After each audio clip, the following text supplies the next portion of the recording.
300 আসনে এমপি বানানোর বিভিন্ন প্রলোভন দেখিয়ে বাংলাদেশে আরেকটি জোট করার জন্য মাঠে নেমেছে একটি গ্রুপ। এই গ্রুপের নাম বিক্রি করার ক্ষেত্রে কেউ কেউ এই ভদ্রলোকের নামটি উচ্চারণ করছেন। তিনি হচ্ছেন চৌধুরী হাসান সোহরাওয়ার্দী সাহেব।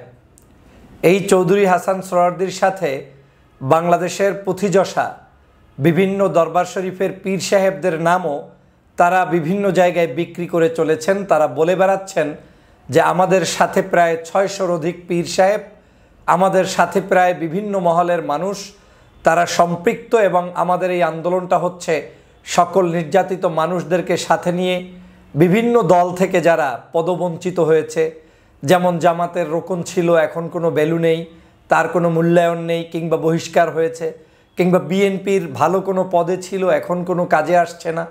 এভাবে করে ডানপন্থী মানুষদের মধ্যে, কওমিভিত্তিক মানুষদের মধ্যে, আলেমদের মধ্যে বিভাজন সৃষ্টি করে দিয়ে একটি গ্রুপ তৈরি করে বাংলাদেশের জাতীয় ঐক্য বিনষ্টের জন্য একটি গ্রুপ মাঠে নেমেছে। এই গ্রুপে আমি যাদের বিভিন্ন তথ্য ইতিমধ্যেই আমার সামনে উপস্থিত হয়েছে, জানতে পেরেছি, তাদেরকে আমি কখনোই মনে করিনি যে বাংলাদেশের গত 16 বছরে কোনোদিন বাংলাদেশের জাতীয়তাবাদী ইসলামী মূল্যবোধের শক্তির পক্ষে থেকে হাসিনার বিরুদ্ধে কোনো আন্দোলন সংগ্রাম করে কোনো জায়গায় কোনো অবস্থান ক্লিয়ার করেছেন এমন মানুষদেরকে আমি দেখিনি। আমরা দেখিনি তাদেরকে জেল, জুলুম, হত্যা, নির্যাতনের শিকার হয়ে তাদের কোনো আলাদা কোনো আদর্শ জাতির কাছে প্রচারিত হয়েছে। আমরা দেখিনি দলগতভাবে সমাজের জন্য বড় কোনো অবদান হিসেবে তারা ইতিমধ্যে রেখেছে এমন কোনো নিশ্চয়তা আমরা তাদের মাধ্যমে দেখিনি।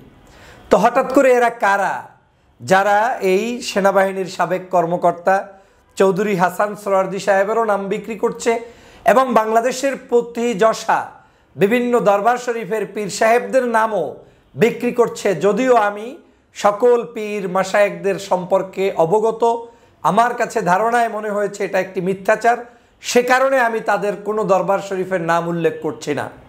কিন্তু আমি স্পষ্ট হয়েছি এটা একটি গভীর ষড়যন্ত্র, এটা একটি চক্রান্ত, এটা একটি না বুঝে ধর্মপ্রাণ মানুষদেরকে, বাংলাদেশের মানুষদেরকে বিভাজন করার জন্য একটি পায়তারা শুরু হয়েছে।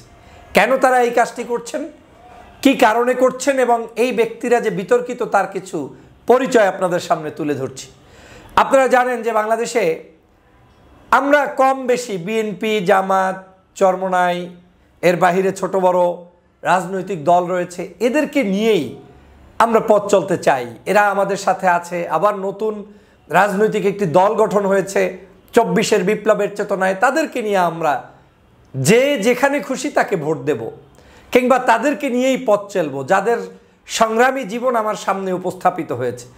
আমরা ঘুজুর গাজুর করে পিছনের দিক দিয়ে, সামনের দিক দিয়ে, উপর থেকে, ডান থেকে, বাম থেকে, বিভিন্ন জায়গায় মসজিদের বারান্দায় বসে আলোচনা, এই রাজনীতিতে তো ঘুষঘুষ করে কোনো আন্দোলন আলোচনা নাই। এখানে তো স্পষ্ট হতে হবে আপনি কে, আপনার কন্ট্রিবিউশন কি, জাতি সেটা জানতে চায়, আপনাকে আমরা জানতে চাই স্পষ্ট করে।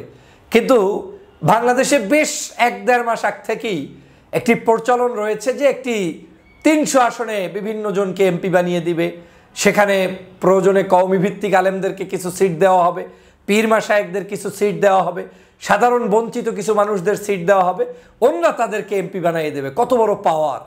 যাদের বাংলাদেশে 2 জন মানুষ নাই, যাদের সাথে ব্যক্তিগতভাবে জনগণের কোনো সম্পর্ক নাই, যাদের জুলাই বিপ্লবের আন্দোলনে কোনো অবদান নাই, যাদের 16 বছরের নির্যাতনের ইতিহাস যাদের গায়ে একটু নাই, সেই ব্যক্তিরা আপনার 300 আসনে এমপি বানিয়ে দিবে, আর আপনি বিশ্বাস করে করে তার খপ্পরে পড়বেন, আপনি শুনবেন।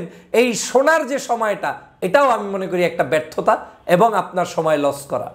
কারণ যেটা জানেন যে এটা পাকবে না, এই কাঁঠাল পাকবেই না, এই কাঁঠাল সম্পর্কে শোনারই তো আমার দরকার নাই। আপনাকে কয়েকটা উদাহরণ বললে আপনাদের খুব মনে হবে।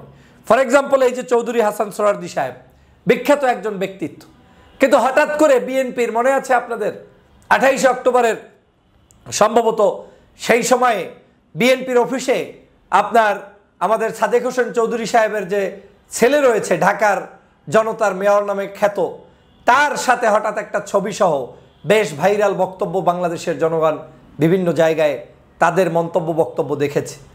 তার সাথে একটা ছবি ছিল, সে হঠাৎ করে বিদেশ থেকে এসেছে, কি জানি আমেরিকার নাম করে, সেখান থেকে তাদের বিশেষ প্রতিনিধি হিসাবে ডোনাল্ড ট্রাম্পের লোক হিসাবে লোকটা এসেছে। লোকটা নাকি আবার বংশগতভাবে বাংলাদেশি, এসেছে কি বিএনপির বিশাল কি জানি গোপন উপকার করবে। মনে আছে তখন শেখ হাসিনা কি ডলারটা দিয়েছিল তাদেরকে, এবং তাদেরকে গ্রেপ্তার করা হয়েছিল। এই সাবেক সেনাপ্রধান হাসান সোহরাওয়ার্দীকে গ্রেপ্তার করেছে, তারপরে সেই ভদ্রলোককে গ্রেপ্তার করেছে, এবং সে নিয়ে লম্বা ইতিহাস আমরা জানি। সম্ভবত 31শে অক্টোবর 2023 সালে এই কর্মকাণ্ডটি ঘটেছিল।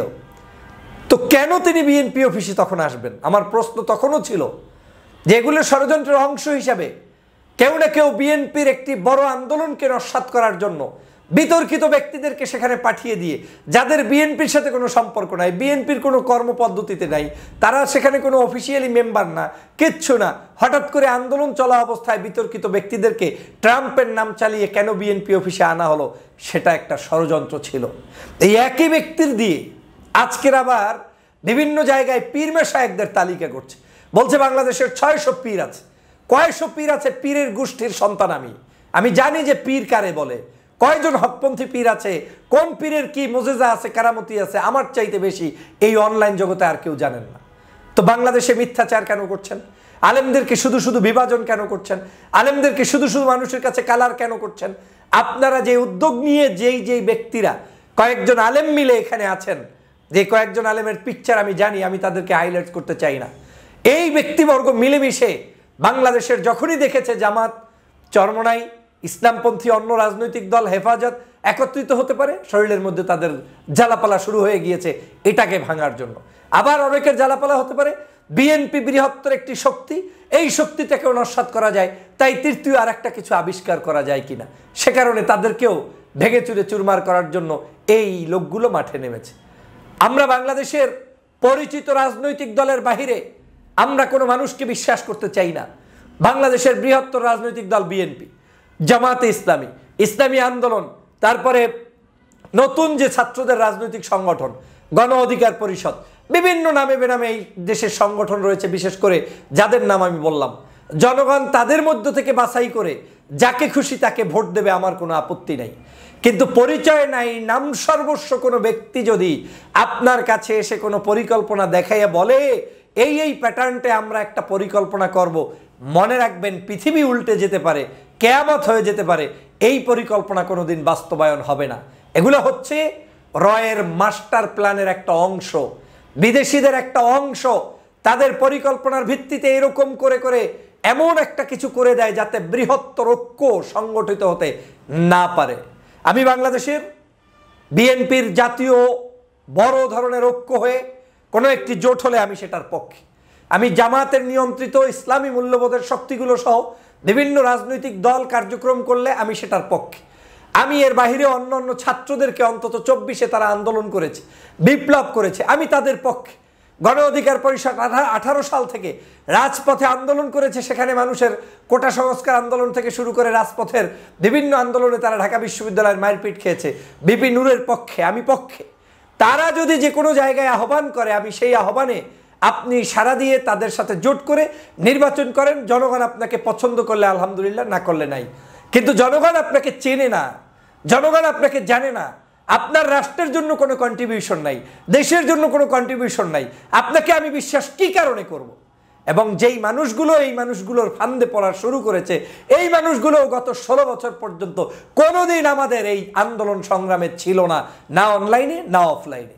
তাহলে তারা কারা? যারা আওয়ামী লীগ, সেই আওয়ামী লীগগুলো ভিন্ন চেহারা দিয়ে বিভিন্ন মানুষদেরকে দিয়ে ভারত একটি মহাপরিকল্পনা নিয়ে এদেশের ইসলামী মূল্যবোধের শক্তির বড় যে ঐক্য, জামাতের নেতৃত্বে, চরমনায়ের নেতৃত্বে, অন্যদের নেতৃত্বে, সেটাকে ভাঙার জন্য এই পরিকল্পনা হাতে নিয়েছে।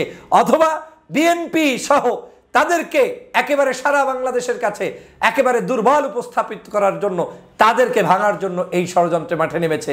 কিন্তু আমরা এই ষড়যন্ত্রে ফাঁদে পাড়া দিব না। মন চাইলে বিএনপির ভোট দেন, নাইলে জামাত সহ ইসলামী যে জোট আছে তাদেরকে ভোট দেন, না হয় অন্য কাউকে ভোট দেন। কোনো অবস্থাতেই বাংলাদেশে আপনার আমার এর বাহিরে তৃতীয় কোনো শক্তির কাছে মাথা নত করা, কিংবা যারা গোপনে গাপনে গুজুর গুজুর করে এ কোণা থেকে ও কোণা থেকে কথা বলে আপনাকে বিভাজন সৃষ্টি করছে, তাদের ব্যাপারে সচ্চয় এবং আপনাদেরকে দৃষ্টি রাখতে হবে, তাদের ব্যাপারে আপনাদেরকে সজাগ থাকতে হবে, সোচ্চার হতে হবে। আমি এই কথাগুলো এখনও খুব ভদ্রভাবে লাহানের সাথে বলছি। আমি স্পষ্ট করে বলছি, আমার শরীরে রক্ত থাকতে কোনো দুষ্কৃতিকারী রয়ের এজেন্টদেরকে বাস্তবায়ন হতে আমি ডক্টর ফয়জুল বাংলাদেশে দেব না ইনশাআল্লাহ। অতএব যারা যারা গুজুর গুজুর করে এই ষড়যন্ত্র করে আলেমদের নাম বিক্রি করে, পীর সাহেবদের নাম বিক্রি করে ইসলামী মূল্যবোধের শক্তিকে কিংবা বিএনপি সহ জাতীয় মূল্যবাদী মূল্যবোধের শক্তিকে দুর্বল করার জন্য তৃতীয় আরেকটি ষড়যন্ত্রে মাঠে নেমেছেন, আপনাদের মুখোশ উন্মোচন আমি করব। সাবধান হয়ে যান। বাংলাদেশের কোনো মানুষ এদের সাথে সম্পর্ক করবেন না, যোগাযোগ রাখবেন না, ফাঁদে পাড়া দিবেন, ধ্বংস হবেন।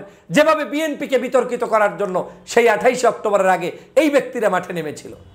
এখান থেকেই শিখতে হবে, রাজনীতি পথ পরিক্রমা করে তারপরে উঠতে হয়। হঠাৎ করে সুলতান হলে সেটাকে রাজনীতি বলে না। হঠাৎ করে পাওয়ার পলিটিক্সে ঢুকে গেলেন, সহ্য করতে পারবেন না। ধীরে ধীরে পথ অতিক্রম করতে হবে। আমাকে আজকে আপনি চিনছেন না, দীর্ঘ 16 বছরের কথা বলার কারণে আপনি চিনছেন। আপনার আস্থাটা দিন দিন তৈরি হয়েছে। একদিনে আমি তৈরি হলে আপনার কাছে গ্রহণযোগ্য কোনোদিন থাকতে পারবো না।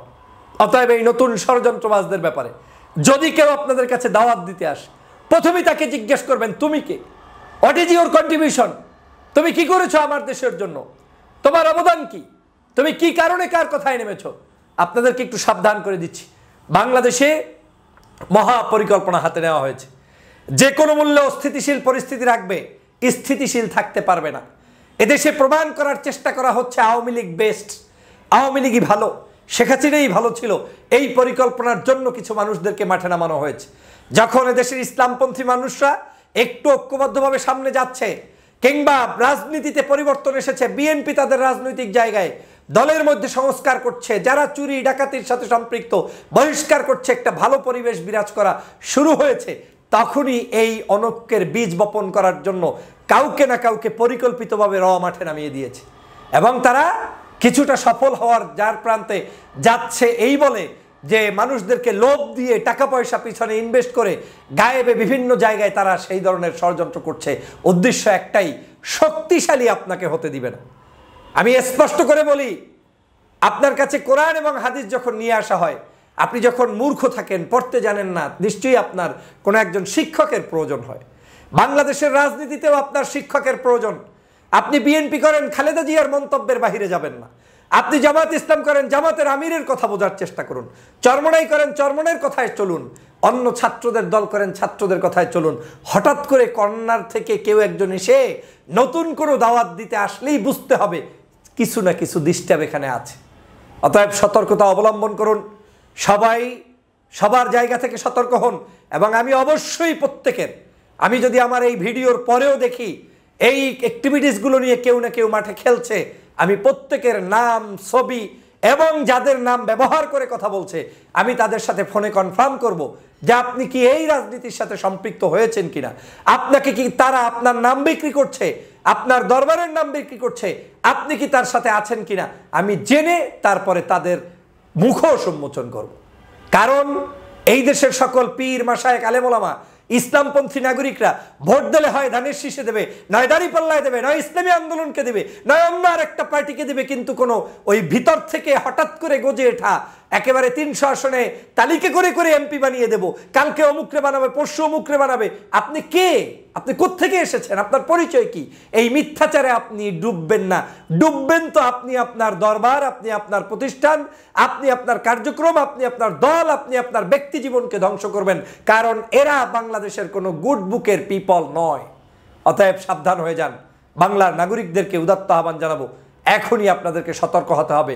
আমরা আমাদের পরিচিত যাদের রাজনীতির ইতিহাস আছে তাদের সাথে থেকেই, তাদেরকে সাথে নিয়েই আগামী রাজনীতি পরিচালনা করব। সবাইকে ধন্যবাদ।